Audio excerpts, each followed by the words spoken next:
हमें मिले इस जन्म को चार रूप से दुर्लभ बताते हैं। कहाँ हुआ है अपना जन्म? आर्य देश में, आर्य कुल में, जैन कुल में मनुष्य के रूप में जब हमने जन्म प्राप्त कर लिया है तब हमें समझाते कि भाग्यशाली चार गति के संसार में इससे श्रेष्ठ दूसरा कोई जन्म नहीं है।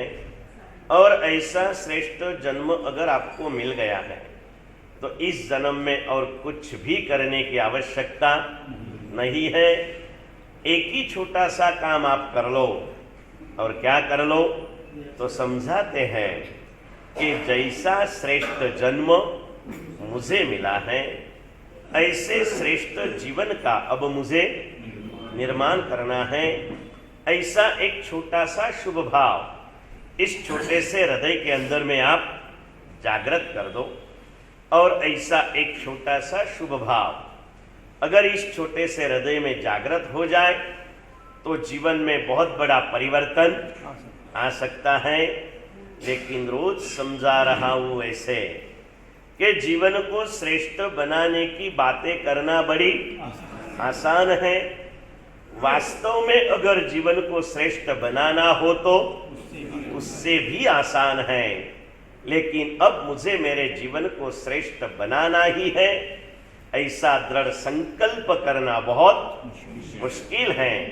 और संकल्प रहित साधना यानी नींव बिना की इमारत जो दिखने में सुंदर हो सकती है रहने में निश्चित रूप से जोखमी होती है। बाकी संकल्प अगर जो किया जाए तो संकल्प के बल से जानवर भी जिनवर बन सकता है। अद्भुत शक्ति इस संकल्प के अंदर में समाई हुई है। आज तक हमने ऐसी कई बातें कर ली जो इंसान के भव में विकल्प में गए जानवर बन चुके और जानवर के भवों में संकल्प किया तो इंसान बन गए या तो देव बन गए। आज एक ऐसी बात बताना है जो देव भव में विकल्पों में रास्ते रहे पशु बन गए और पशु भव में संकल्प किया तो फिर से देव बन गए। ऐसी एक सुंदर सी घटना वैमानिक देवलोक की। वो देवात्मा देवलोक में जाने के बाद में अपने आप का नियंत्रण करना बड़ा मुश्किल होता है। इंसान के जन्म में सब चीजें हमें भोग की सारी चीजें बड़ी कमजोर और तुच्छ कक्षा की मिली है। इसमें भी मन आसक्त हो रहा है। तो देवलोक में तो सारी चीजें संपूर्ण निर्मलता से सराबोर है तो वहां तो आसक्ति सहजता से होती है। देवलोक में पहुंचती हुई ऐसी एक देवात्मा देवभव के अंदर में भोगों में डूबी हुई है। एक बार ऐसे ही देवों और देवियों के साथ में घूमते घूमते इस धरती को कोई उपवन में आ गए और उपवन में आके इधर उधर सौंदर्य का अमृत पान करते। वो जमाना था हमारे साधु संत उपाश्रयों में नहीं रहते थे। कहाँ रहते थे जतिन भाई? जंगलों में, उद्यानों में, शून्य मंदिरों में, स्मशान ग्रहों में साधनाएं करते थे। ऐसे ही घने जंगल जैसे उद्यान के अंदर में एक मुनि भगवान के दर्शन हो गए। मुनि को देखते ही लघु कर्मी आत्मा, हलु कर्मी आत्माएं होती है ना, तो कुछ प्राप्त करने का मनोरथ होता है। कई लोग ऐसे भी आते हैं, गांव गांव में जाते हैं, आते हैं, देखते हैं कि गुरु भगवान का भी अभी उपदेश का समय नहीं है, फिर भी हाथ जोड़ के कहते हैं गुरुदेव अनुकूलता हो तो 2 मिनट हितोपदेश आप जो। ये लघु कर्मिता का लक्षण है। गुरु के पास से ज्ञान पाने का हमें भाव होता है ना, ये हमारी लघु कर्मिता का लक्षण है। अचानक कोई जगह पर पहुंच गए, पता नहीं था यहाँ पर मंदिर है, लेकिन ख्याल आ गया कि मंदिर है और तुरंत पूछने का भाव हो जाए कि भाई यहाँ पूजा की व्यवस्था हो सकती है। शायद पूजा की व्यवस्था न भी हो, पूजा न भी हो, लेकिन भाव जग गया ना, ये अंतर की लघु कर्मिता का सूचक है। लघु कर्मिता का सूचक है। कई गए थे घूमने के लिए, मन में ऐसा कोई परिणाम नहीं था, चातुर्मास में गुरु भगवान के सत्संग में आकर के कोई पापों के प्रति हृदय में डर भी पैदा हो गया था और पाप त्याग की प्रतिज्ञा भी कर ली थी, लेकिन सत्व में थोड़ी कमजोरी थी, इसलिए प्रतिज्ञा में भी थोड़े से दरवाजे तो खुले रखे थे।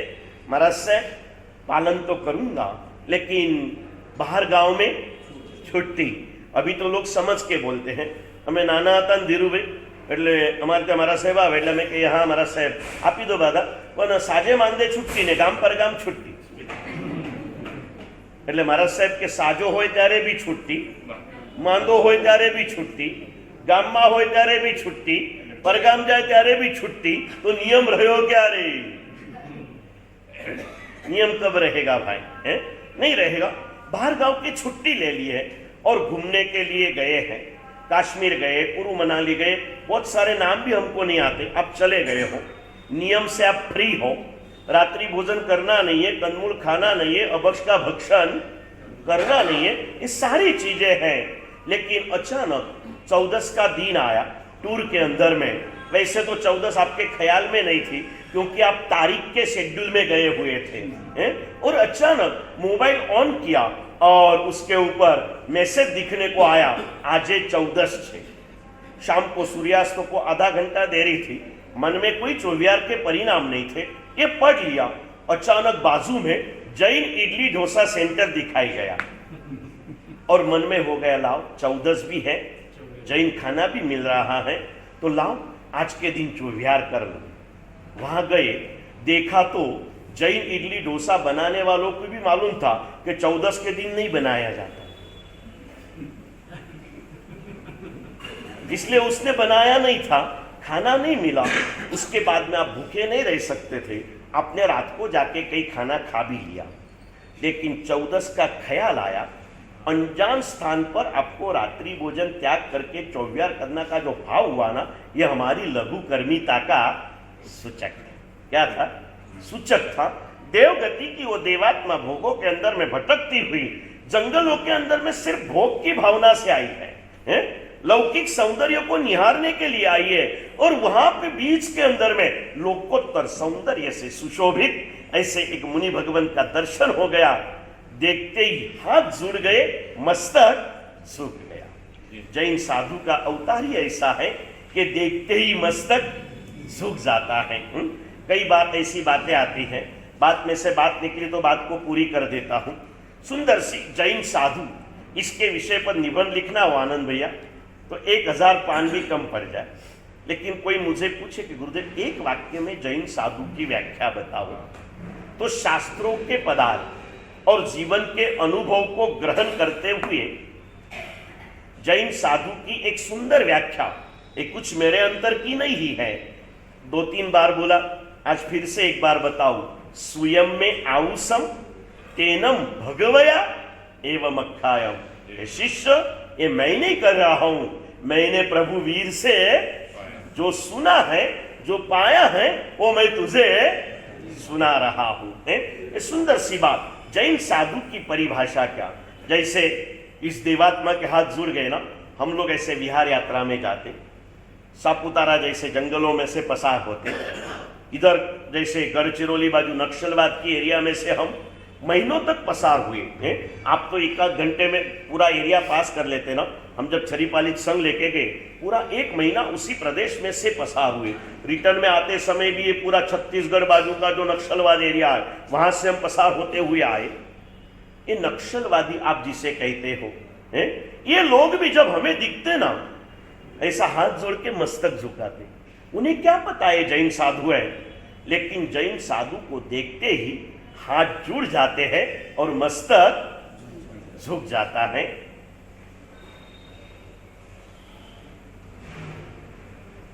इसी प्रवास यात्रा में जब संग लेके जा रहे थे और एक गांव के अंदर में, गांव के किनारे के ऊपर ऐसा पंडाल डले हुए थे, और पूरी वो एरिया के कारण जहाँ से निकले थे वहाँ से पूरा रूट गवर्नमेंट को दे दिया था। अपनी अपनी व्यवस्था के अनुसार पुलिस गाड़ियाँ रोज आती जाती रहती थी, जहाँ जैसी सिक्योरिटी की जरूर हो गवर्नमेंट की सिक्योरिटी चालू रहती थी। एक गांव में ऐसे ही यात्रियों का पूजा स्नात्र का समय था। हम लोग हमारे पंडाल में बैठे थे, गुरुदेव वहाँ बैठे थे, लोगों का आना जाना चालू था। और गुरुदेव के सामने कोने में एक आदमी ऐसे घुटने पकड़ के बैठे सारा देख रहा था। बस गुरुदेव के सामने उसकी नजर थी, आने जाने वाले की तरफ भी नजर थी, बस ऐसे बैठे बैठे देख रहा था। उतने में पुलिस की सिक्योरिटी आई, इधर उधर देख के गुरुदेव के पास आए। गुरुदेव को उन्होंने आशीर्वाद लिया और उनकी नजर उस आदमी के ऊपर गई।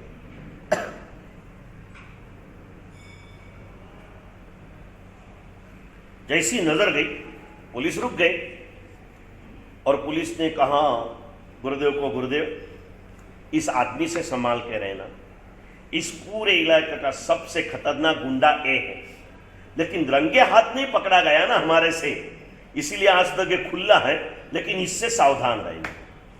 उस आदमी ने स्माइल दिया, पुलिस चली गई।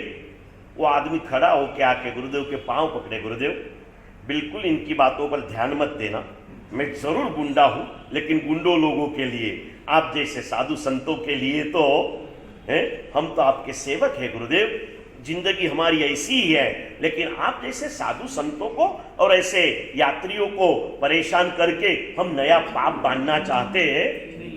हमारे यहाँ पाप से भरी जिंदगी वालों को भी पाप में डर था। पाप में क्या था? डर था। हमारे यहाँ एक एक बातें कहते जाओ ना जतिन भाई, तो कहां से कहां हम पहुंच सकते हैं। ऐसे इतिहास हमारे बीच में है। पापी भी पाप करने में कुछ नियम रखते थे, हमारे पास धर्म करने के लिए भी नियम नहीं रहे। पापियों को पाप करने के लिए नियम थे। क्या बताओ, एक चोर था, संत के परिचय में आया, संत ने चोरी की खराबियां बताई।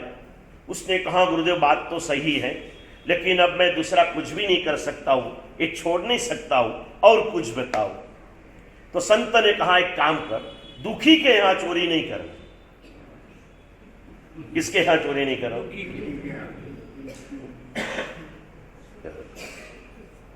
આવો નિયમ કોઈ ચોરને આપવામાં આવે તો નાગપુરથી ખાલી હાથ જવું પડે ને એને આનંદ લઈને, કેમ કે નાગપુરમાં બધા જ ઘરમાં બધા હા નિર્મલ ના પાડે, નિર્મલભાઈ કે જો હું સુખી છું હે, હા આ ચરણોમાં બેઠા પછી નથી, પણ ચોર આ ચરણોમાં આવતા નથી। જ્યારે તમે बैठा हो તમારા ઘરમાં ત્યારે આવે, बात ये करना है।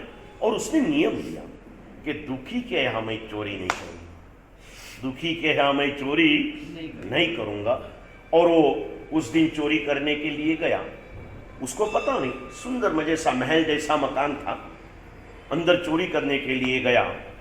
अंदर पता चला वो मकान गांव की सबसे बड़ी वेश्या का था। उस जमाने में वेश्याएं भी बड़ी महिलाएं बांधती थी हैं? और इस वेश्या के महल देखते ही हमारे एक मराठी संत ने बहुत सुंदर सा पद लिखा है, बोलते बोलते याद आ गया तो कह दूं कि उस मराठी संत ने लिखा है, कैसा जमाना है। मराठी पद है, पिक्चर का गीत है जुना सा, पिक्चर का नाम भूल गया, लेकिन बहुत सुंदर सा पद है। उद्धवा अजब तुझे सरकार, उद्धव मतलब कृष्ण भगवान, तेरी सरकार, तेरी न्याय, तेरी अदालत तो कोई अलग ही है भैया, हैं? उद्धवा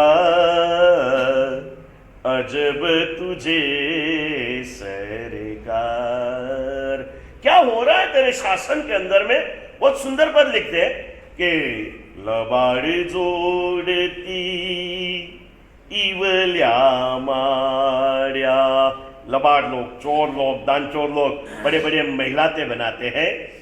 गुणवंताना मात्र झोपड़िया, लबाड़ लोगों को महिलाते मिलती है और गुणी जन धर्मी जन को छोटी छोटी झुपड़ियों में रहना पड़ता है। ये गाथा पूरी ध्यान से बोलता हूँ योगेंद्र भैया, सुनना, क्योंकि आप भी ऐसे नए नए काव्य पद लाके मुझे देते हो ना। ये सच्चा ईमानदार आदमी है। मैं एक देता तो वो सामने मुझे एक देता है, यानी मफत में मेरे से कुछ नहीं ले रहा है, कुछ ना कुछ दे रहा है। लबाड जोडती इवला माड्या, गुणवंताना मात्र झोपड्या, पतिव्रतेच्या गळ्यात धोंडा, वेश्ये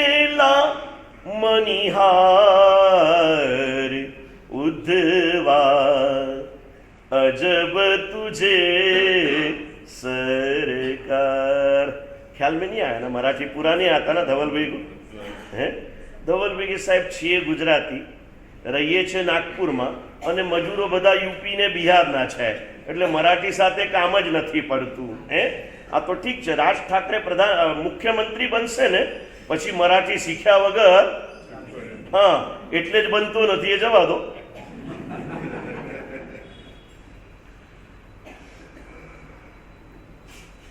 इसका भाव है लबाड़ लोग सुखी दिख रहे और धर्मी लोग दुखी, क्योंकि संसार की सुख दुख की व्याख्या सिर्फ पैसे के ऊपर डिपेंड है, इसलिए। बाकी तो सुख कोई पैसों में समाया हुआ नहीं है। और आप लोगों तो आपका परिवार का ख्याल है, समाज में आगे मानो तो समाज के 2-5 लोगों का ख्याल है, सारी दुनिया का ख्याल हमारे पास में होता है। हम गांव गांव में जाते हैं और जो पुण्यशाली अपनी व्यथाएं जो कहीं रो नहीं सकते ना, वो यहाँ आकर के रोते हैं। एक बड़ा शहर, नाम नहीं दूंगा आपको, एक चातुर्मास में गुरुदेव ने 4 अरबोपति को सुसाइड करते हुए बचा लिया था, और उनका मीटिंग का समय रात को 10 से 12 का था। हम सब सो जाने के बाद वो गुरुदेव के पास आते थे। ये लोग ऐसे थे प्रीतम भैया, घर के टॉयलेट के नल के अंदर में डायमंड जड़े हुए थे। आपकी दृष्टि में सुखी लोग हैं ना, सोने के नल, उसके ऊपर जड़े हुए हीरे, डायमंड, आपकी दृष्टि में ये दुखी थे। और क्या कहूं, संसार का सबसे सुखी आदमी अध्यात्म क्षेत्र में सबसे दुखी होता है, अपने आप में वो उलझता रहता है। सारी की सारी कथाएं, एक एक की कथाएं अगर यहां पर बताए ना, तो हर कथा में व्यथा भरी हुई है, बाकी कुछ भी बचा हुआ नहीं है। सारा संसार, और कोई आकर के मुझे कहते विपिन भाई महाराज साहब जे क्या न कही सके, क्या के અહીં આવીને ઘણા આવીને પૂછે સાહેબ થોડી અંગત વાત કરવી છે, સમય આપજો ને, એટલે હું સમજી જાઉં કે આ માણસ બિચારો પીડાય છે, એટલે એને પહેલો સમય આપો. કોઈ આવીને મને કહે સાહેબ થોડી લાભ લેવો છે, કંઈક જરા વાત કરવી છે, ક્યારે આવું?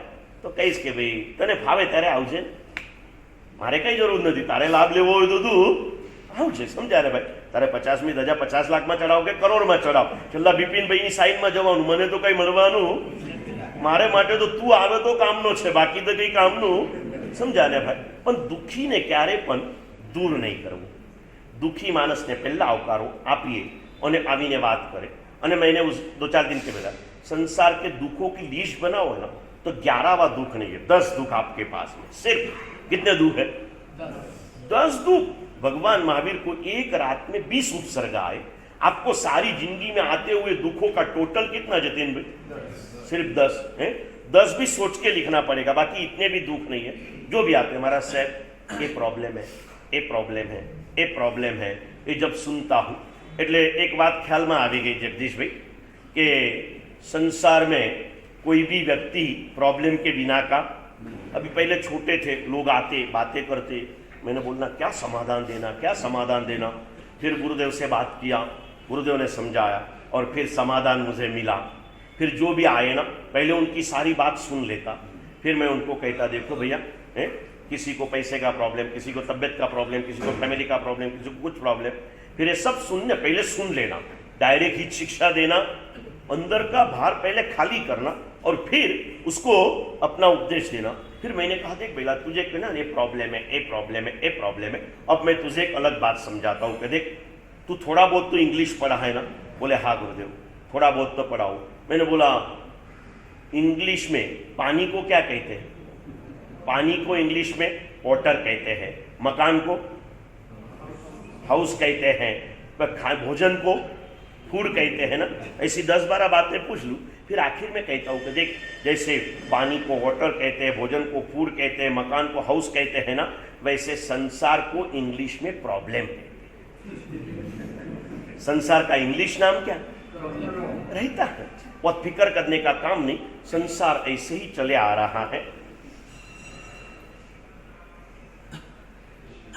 बाहरी दुनिया में दुखी, ये चोर ने नियम लिया दुखी के घर पे चोरी नहीं करूंगा, और बड़ा महल देख के गया, उसको क्या लगा ये आदमी कैसा होगा? अंदर गया, जहां से प्रवेश किया वैसे पूरी सिक्योरिटी थी, सारे दरवाजे बंद थे, एक खिड़की खुली दिखी, और उस खिड़की में से उसने जैसे प्रवेश किया ना, खिड़की के नजदीक गया और जो देखा ना वो नीचे उतर गया, क्योंकि उसी रूम के अंदर में वो वेश्या एक उसके ग्राहक के साथ भोग मना रही थी। और वो ग्राहक पूरा कोढ़ रोग से रोगी था, कोढ़ रोग से रोगी था, रस्सियां झड़ रही थी, दुर्गंध आ रही थी, और फिर भी उसके साथ प्रेमालाप करते हुए, उसके गुण गाते हुए उससे साथ भोग हो रही थी। चोर ने मन में सोचा ये बेचारी कितनी गरीब होगी कि ऐसे दुर्गंधी के साथ उसकी चाटू वचन करके उसको मक्खन लगा के भोग भोग रही है। नहीं नहीं नहीं, पैसे के खातिर ये बेचारी इतना सारा सहन कर रही है, अगर मैं इसका पैसा लेके जाऊंगा तो सुबह बेचारी ત્યાંથી નીકળી ગયા। એક મોટા શેઠની 7 માળની હવેલીમાં ગયા। એક ખિડકી ખુલ્લી હતી, ત્યાંથી અંદર ઉતર્યા। એ જમાનામાં લાઇટો નહીં, દીવા ટમટમતા હતા। એક નાનકડા દીવડાની જ્યોતિમાં શેઠ પોતાના મુનિમ સાથે ઝઘડો કરી રહ્યા હતા।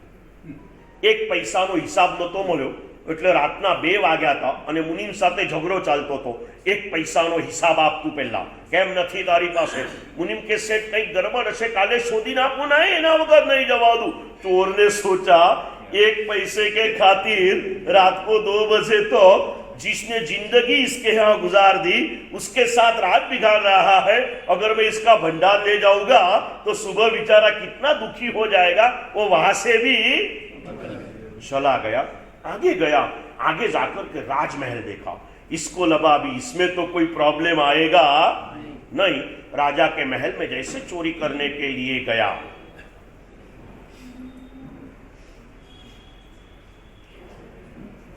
वहां तो सुखी सुख होगा ना धनसुख भाई।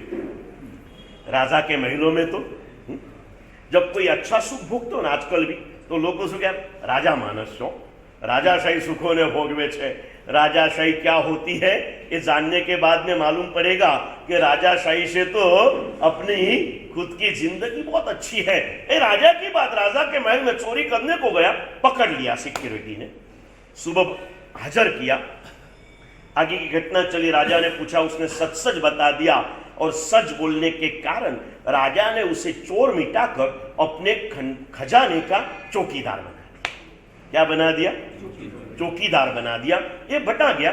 बात ये करनी है,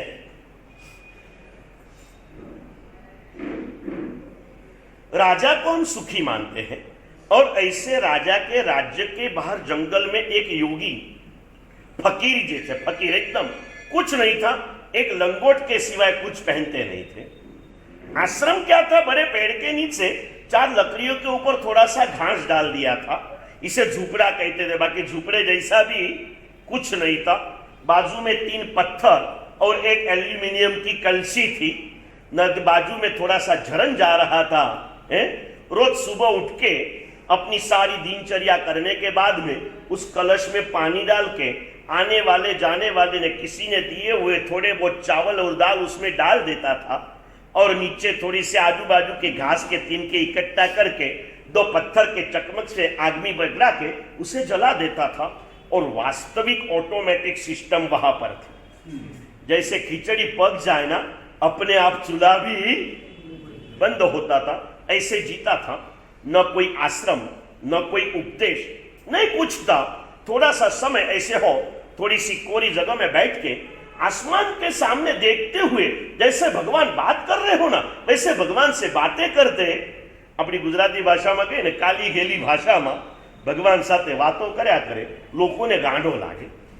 पण एना शुभ भाव, एनी आसपासमां 1 किलोमीटर चारे बाजुनुं वातावरण एवुं बन्युं के ए एरियामां, ए ओरामां जे प्रवेश करे ने, एना बधा दुखो, बधी चिंताओ, बधी अशांतिओ एनी मेळे मटवा मांडी।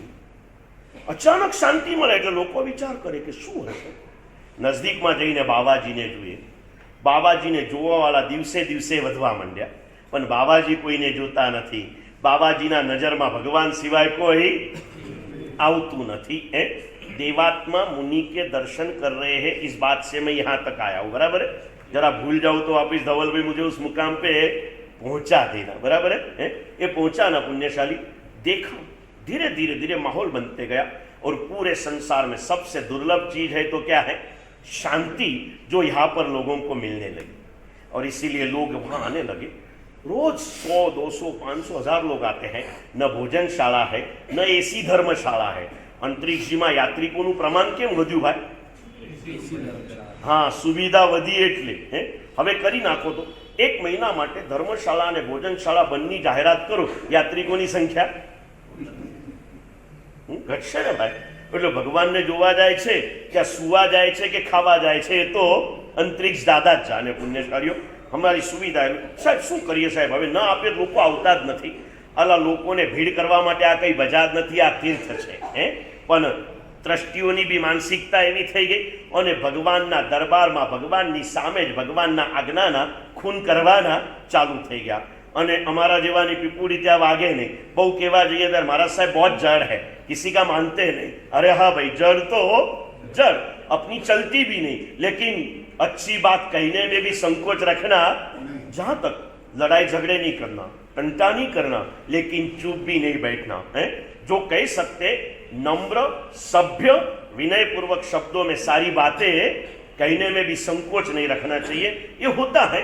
इधर कुछ भी नहीं है और फिर भी लोगों के आने जाने में कोई कमी नहीं है, रोज बढ़ रहे हैं. बात फैलती चली. कस्तूर की सुगंध अपने आप फैलती है ना. फैलती फैलती बात उस गांव के राजा के कान पर पहुंची. राजा के पास बात पहुंची.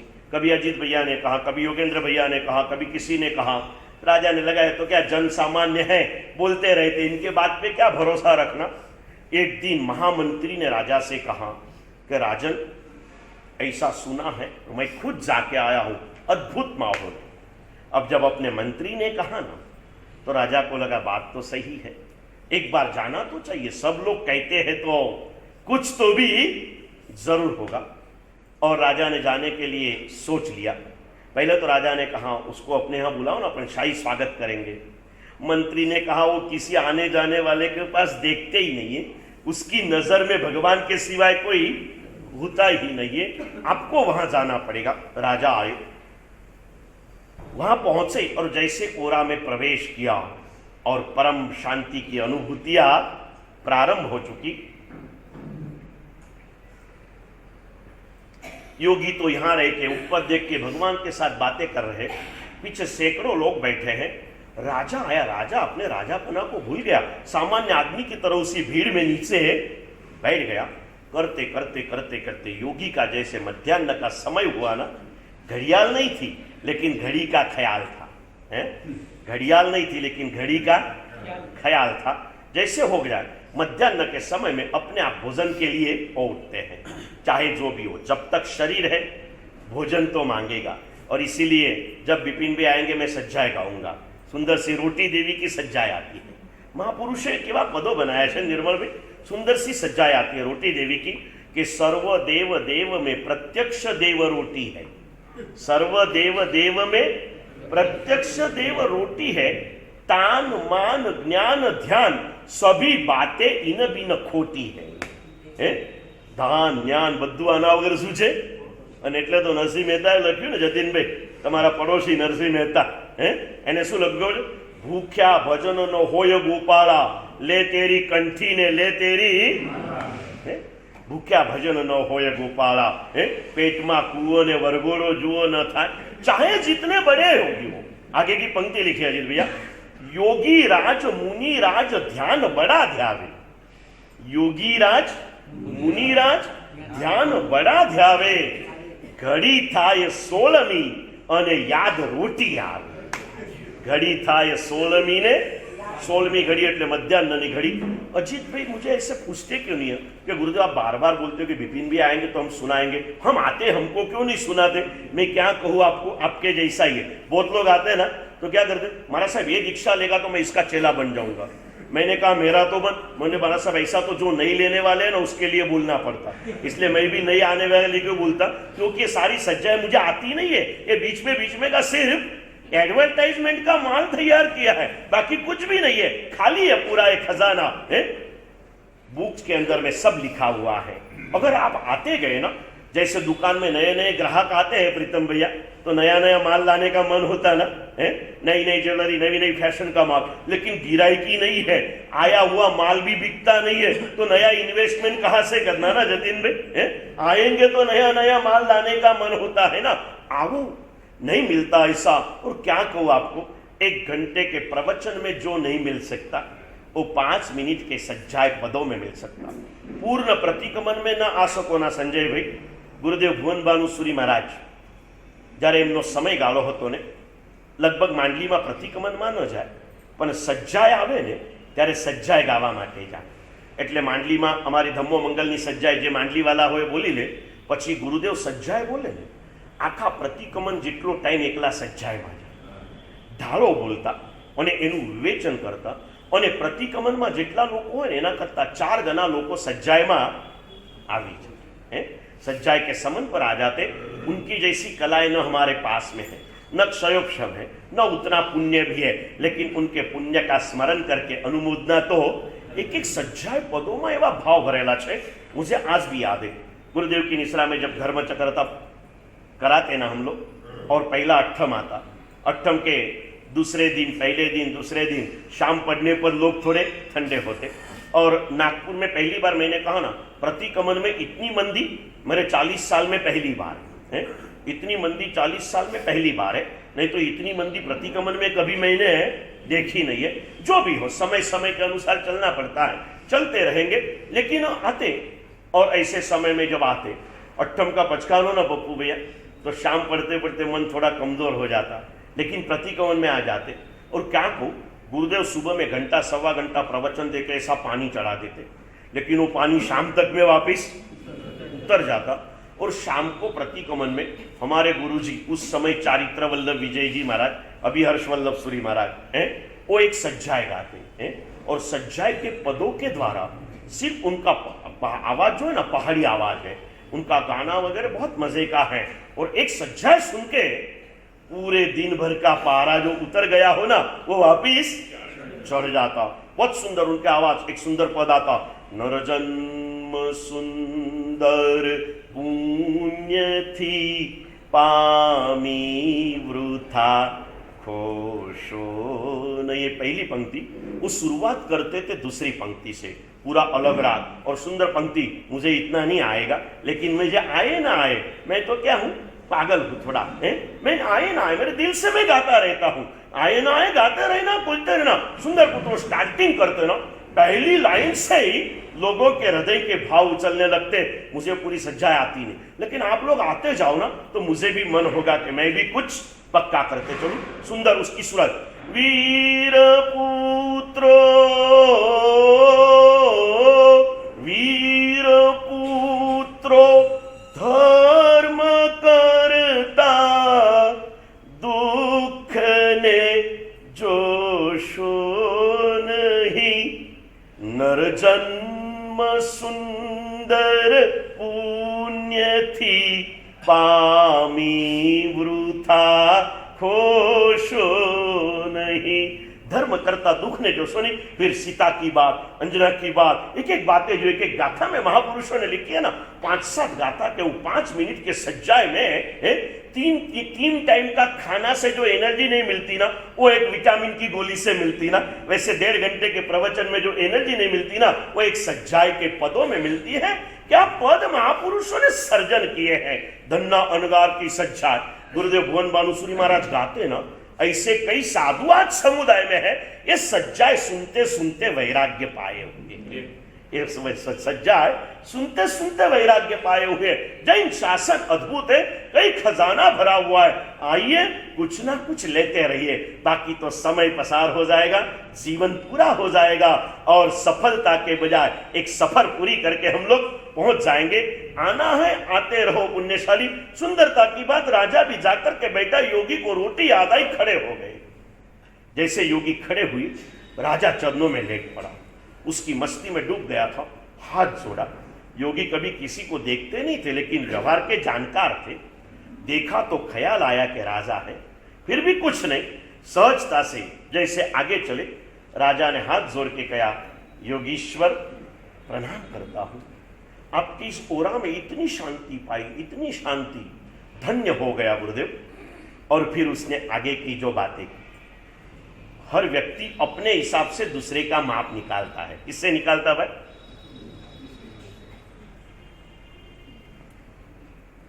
ये एक ह्यूमन साइकोलॉजी है। व्यक्ति अपने मापदंड से दूसरे को मापने की कोशिश करता है। तो उसने कहा कि गुरुदेव, आप इतने पवित्र हो, इतने प्रभावशाली हो, आपकी ओरा में इतनी ताकत है, और गुरुदेव आप जैसे योगी मेरे राज्य की सीमा में रह रहे ना, ये मेरा परम सौभाग्य है। लेकिन गुरुदेव आप जैसे योगीश्वर ऐसी गरीबी में रहे ना, वो मेरे लिए शर्म की बात है। तो गुरुदेव मैं आपसे विनंती करता हूं, आप मेरे राजधानी में पधारे, मैं आपको एक सुंदर सा महल रहने के लिए दे दूंगा, आप आपकी ध्यान साधना भी करना, और आप जैसे योगी के सत्संग से सारा राज्य सुधर सकता है।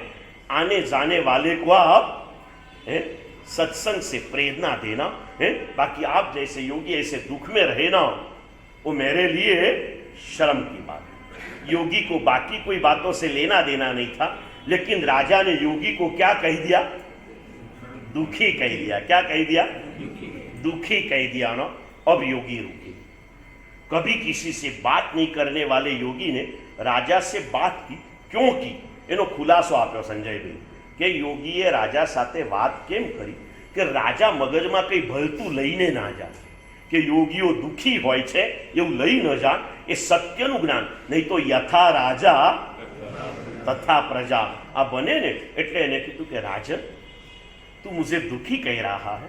तो बोले गुरुदेव दुखी नहीं तो क्या, रहने को घर नहीं, पहनने को कपड़े नहीं, खाने के लिए दूसरा कोई न बंगाली न चाइनीज न पंजाबी न साउथ इंडियन, क्या खाते हो आप? क्या खाते हो भाई?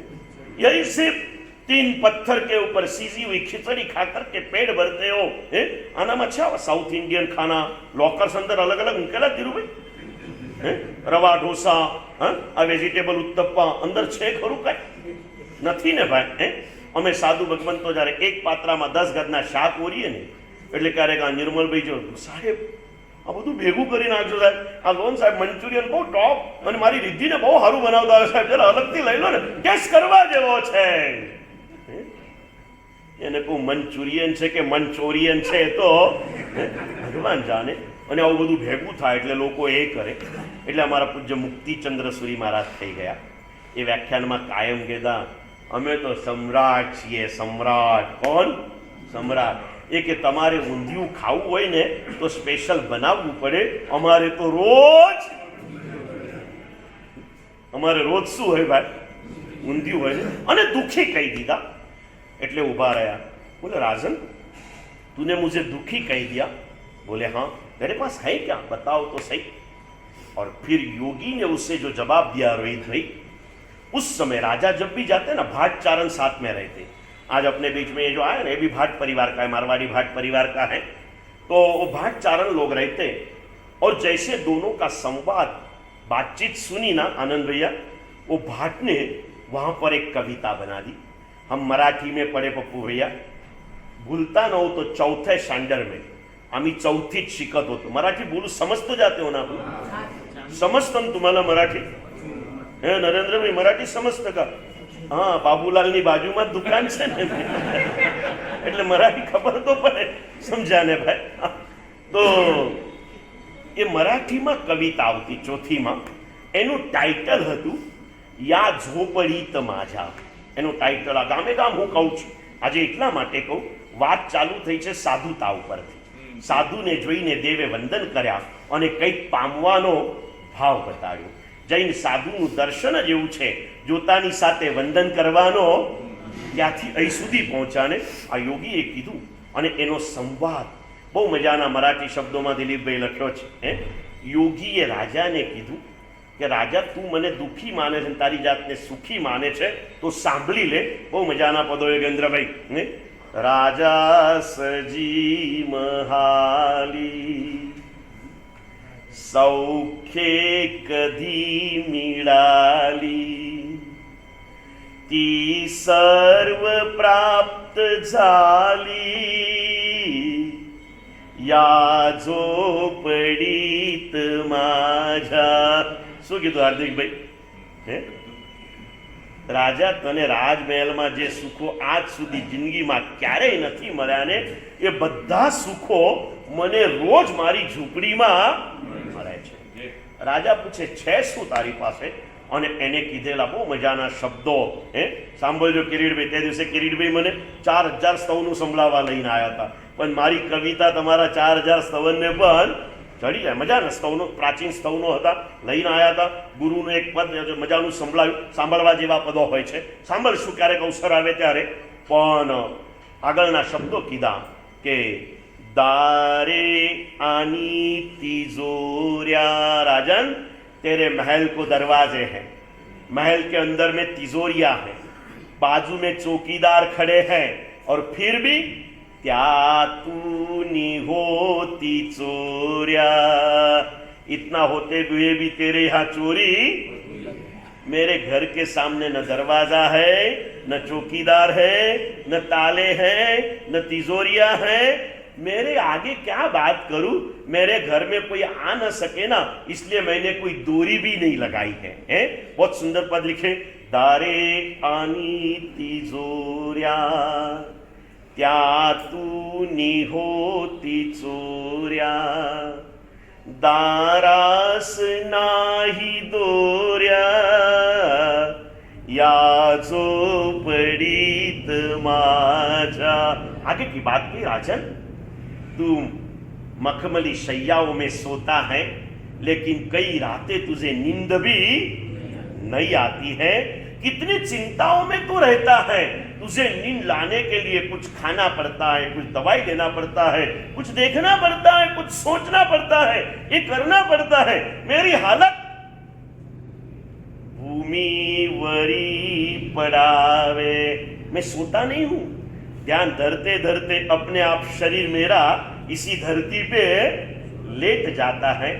नजर के सामने आसमान के चमकते हुए तारे होते हैं, और उस समय मेरे मन में प्रभु प्यारे होते हैं। सुंदर पद लिखे पुण्यशाली के भूमि वरी पड़ावे तार्यांकडे पहावे, प्रभु नाम नित्य ध्यावे या झोपडीत माझा। क्या चाहिए इससे बढ़कर? लेटे थे सो नींद आ जाए, थाली पे बैठे और भोजन पेट में हजम हो जाए, दिन में कोई चिंता न हो, रात में कोई चिंता न हो, निश्चिंत ये सारी जिंदगी जिए। ऐसे ये साधु संत हमारे हिंदू संस्कृति की देन है पुण्यशाली। ऐसे साधु संतों में भी जैन साधु का देवों से राजाओं से भी महान जैन मुनि का स्थान है। पंचम काल में जो इंसान साधु बने वो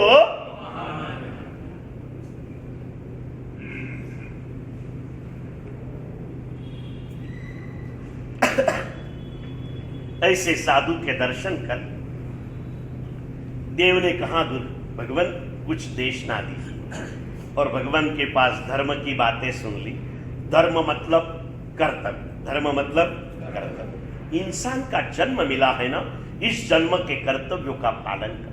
जैन कुल में जन्म मिला है तो जैनत्व के आचारों का पालन कर, और आचार का भंग करो ना। आज ही विचार आया विपिन भाई, आते आते सब अभी विधान सभा का चुनाव का माहौल आया है ना, चारों ओर गर्मी है, रियासतें सब कुछ है, और इसमें जब ये चालू होगा, अभी लोकसभा पूरी हुई, अभी विधानसभा का माहौल आएगा, और इस दिनों में 2-2.5 महीने के अंदर में ऐसे न्यूज आते हैं कि भाई विपिन भाई के ऊपर केस दाखिल करो, निर्मल भाई के ऊपर केस दाखिल करो। बाबना जी को क्यों?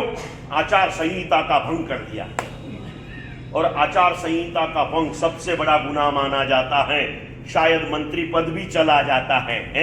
यानी इसके ऊपर सोचा धवल भैया मैंने, एक सामान्य राज्य की आचार संहिता का भंग भी अगर दंडनीय गुनाह बन सकता है, 3 लोक के नाथ के आचार संहिता का भंग हमारे लिए क्या नहीं कर सकता है।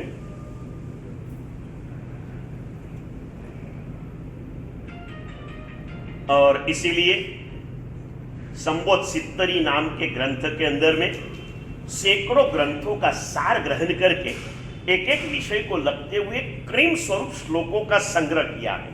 125 करीब श्लोक है।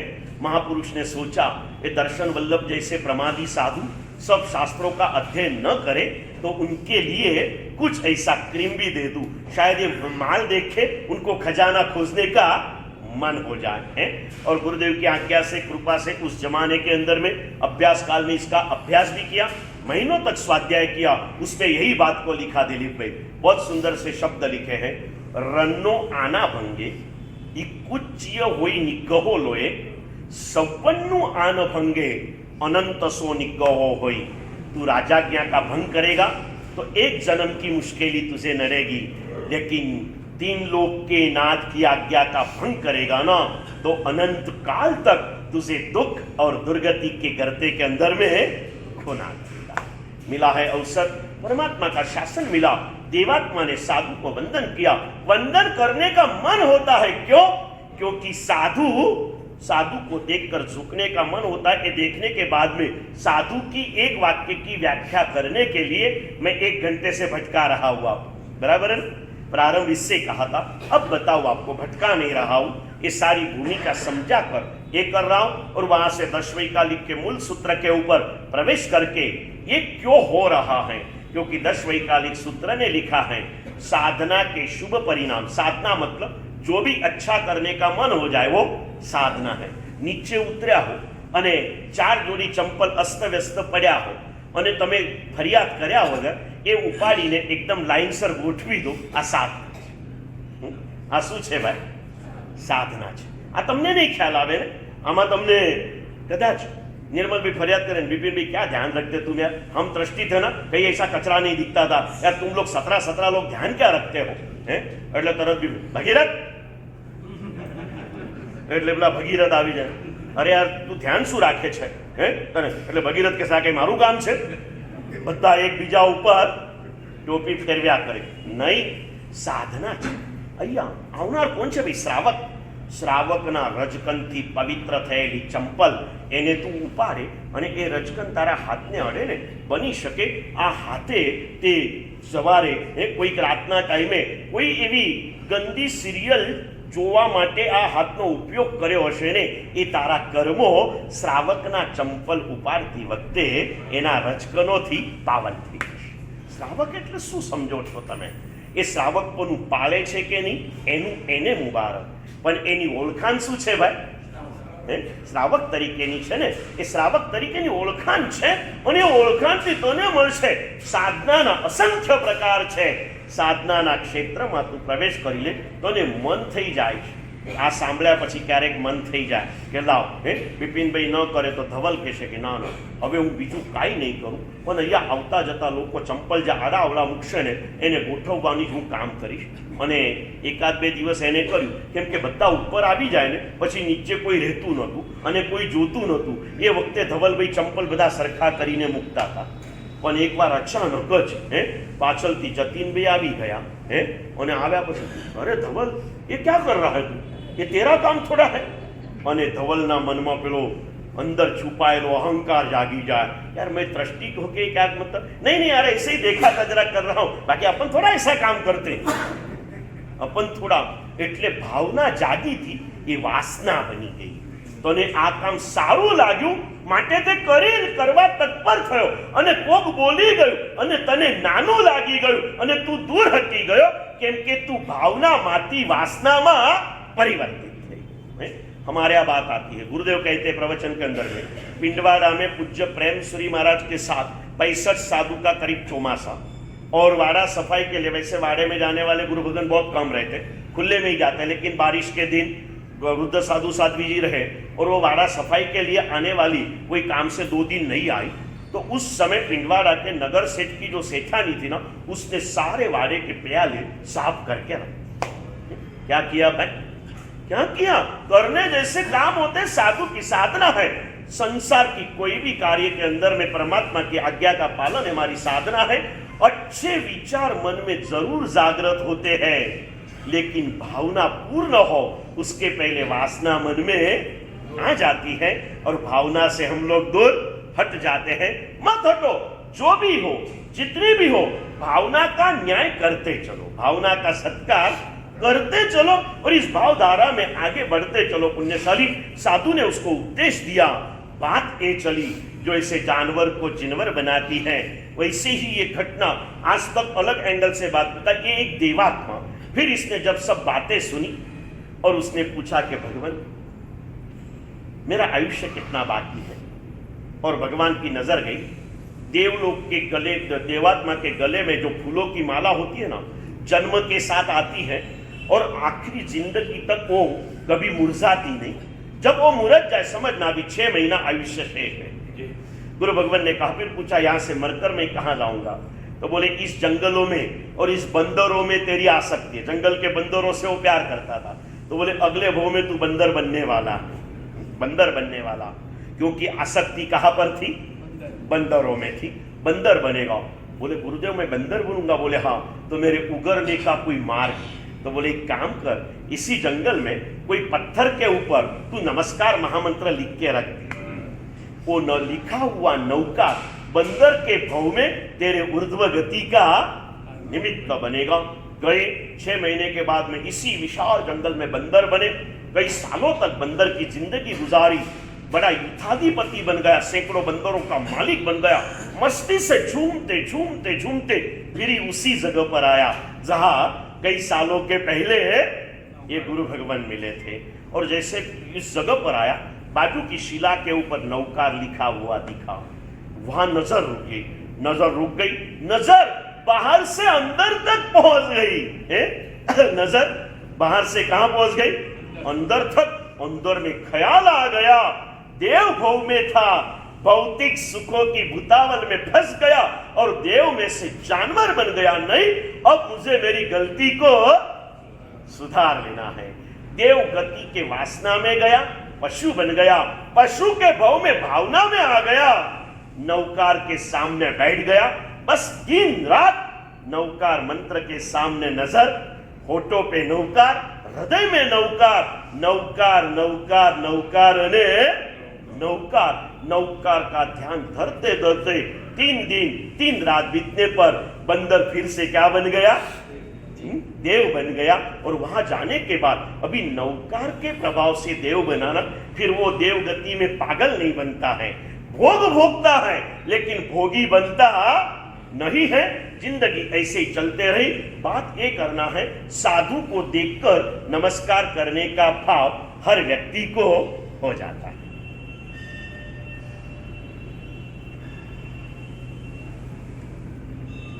शिखर जी यात्रा प्रवास के डाकू की बात मैंने आपको कर दी। खूंखार डाकू था, लेकिन उसने गुरुदेव को कहा कि गुरुदेव हम इनके लिए डाकू हैं, आपके लिए तो नहीं है।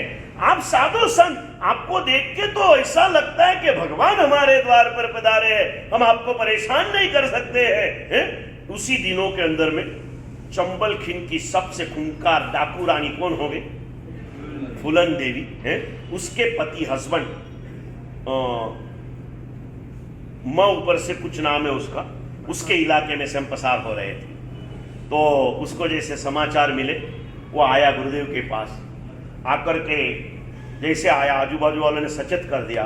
गुरुदेव तो बैठे थे, कोई डरने का काम नहीं था। जेना माथे भगवान હોય ને હૈયે ભગવાન હોય, એને કોઈનો ડર રાખવાની જરૂર ના હોય, અને ડર લાગતો હોય તો ચેક કરી લેવાનું હૈયામાં પ્રભુ છે કે કઈ ચિંતા નહીં કરવાની, રામ રાખે એને। वो आया, आने के बाद में उसने सब इधर उधर देखा, हाइट बॉडी ऐसे हट्टा कट्टा पूरा, और देखा, फिर आकर के हाथ जोड़े, बोले गुरुदेव मैं इस जंगल का राजा हूँ, ऐसा समझ लो आप हैं। थोड़ी बहुत फूलन देवी की बातें कर दी, आजू बाजू वाले थोड़े घबरा गए, सिक्योरिटी वाले खड़े हो गए।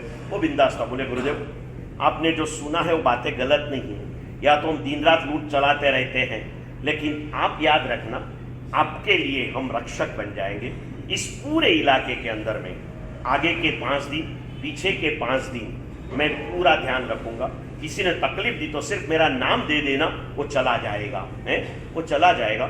અને એક આખો દિવસ એનો પેટ્રોલ પંપ છે, એના ગ્રાઉન્ડમાં અમારો ટેન્ટ રહ્યો, 10 દિવસ સુધી આગળ પાછળ રહ્યો है। साधु से, देवों से, राजा से भी जैन मुनि का स्थान है। जैन मुनि के चरणों में वंदन करने का भाव सबको होता है। और इसलिए जैन साधु की व्याख्या अगर एक वाक्य में करनी हो तो क्या करना, इसका भाव लेकर के इस बात को आज परिपूर्णता की ओर लेके जा रहा हूं पुण्यशालियों। और 10वें कालिक सूत्र का स्पर्श करके आज हमें यहां से सोचने के लिए खड़ा होना है। वैसे आज भारत बंद है, आज भारत बंद है ने, चालू ऑफिशियल बंद है ने भाई। और શરૂઆતમાં વ્યાખ્યાનમાં એટલા લોકો હતા, મને એમ લાગ્યું કે કદાચ ઇતવારી સંઘમાં એવો મેસેજ ગયો આજ વ્યાખ્યાન બંધ.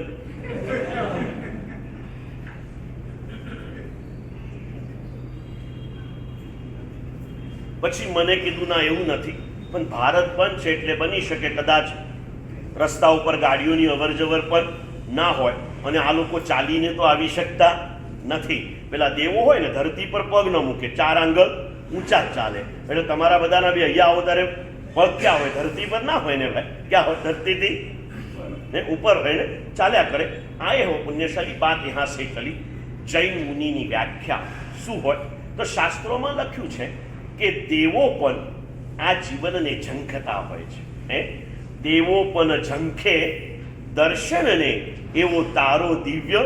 शास्त्रों में लिखा है और सम्यक दृष्टि देवात्मा 64 के 64 सभी इंद्र रोज अपनी इंद्र सभा का प्रारंभ करने से पहले अहिद्वीपमा जे अनगार 18 सहस्र हाँ उनको वंदना करके ऐसा साधु जीवन मुझे कब मिलेगा, इस भावना को हृदय में जागृत करके नमस्कार करके फिर अपने इंद्र सिंहासन पर बैठते हैं. देव के देव भी जिसे रात दिन चाहते हैं ऐसा उत्तम है जीवन है. और उसके अनुभव जैसे मैंने कहा डाकू झुके ए झुके. मेरे साधु जीवन का प्रारंभिक काल था. नासिक हम गुरुदेव के साथ पधारे, फिर मैं और मेरे भैया जी और गुरु जी हर्षवल्लभ महाराज, उस समय चारित्र वल्लभ महाराज, तो संगमनेर में एक प्रोग्राम था. गुरुदेव की अनुकूलता नहीं थी, हम दोनों भाइयों को वहां पर भेजा. और वैसे हमारे यहाँ परंपरा ऐसी कि आचार्य भगवंत आए तो चातुर्मास प्रवेश वगैरह कराते हैं, बाकी सामान्य मुनि भगवंत आए तो बैंड बाजा नहीं, फिर पर्सनल कोई करे तो बात अलग है, या तो कोई प्रसंग पर आए तो करना पड़ता है. कोई प्रसंग नहीं था, हम गए, हमारे परिवार वालों ने स्वागत वगैरह रखा और स्वागत यात्रा चालू थी. घर घर के सामने गौलिया हो रही थी. अभी सोसाइटी बनी हमारे यहाँ. जब हमने दीक्षा ली ना, सोसाइटी भी कुछ नहीं था, पूरे एक बाजार पेट के अंदर में हमारा पूरा संघ समाया हुआ था. घर घर में गौलिया हो रही थी. ऐसे एक घर में गौली हुई, उसके बाजू में एक मारवाड़ी का घर था और वो मारवाड़ी का लड़का मेरा पुराना मित्र था.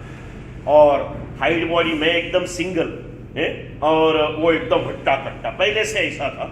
और बचपन में गाली गलौज करना, मारा मारी करना, ये तो बचपन का एक सौंदर्य होता है ना, बहुत करते. और उसने मुझे कई बार मारा था, कई बार ये हुआ था, बहुत मार खाया था मैंने उसका. मारा भी था. मार खाने वाला अकेला खाता नहीं, 4 खाएगा तो 2 तो लगाएगा, जाते जाते 2 सुना के जाएगा. ये सब कुछ किया था. वो खड़ा था आमने सामने, एकदम आमने सामने घर थे ना, 3-4 गौलिया हुई ना, तब तक वो खड़ा था, ऐसे ही खड़ा था. और जैसे मैं नजीक गया पप्पू भैया, वो बाहर आया. उस टाइम तो पूरा हेड बॉडी हो चुका था उसका.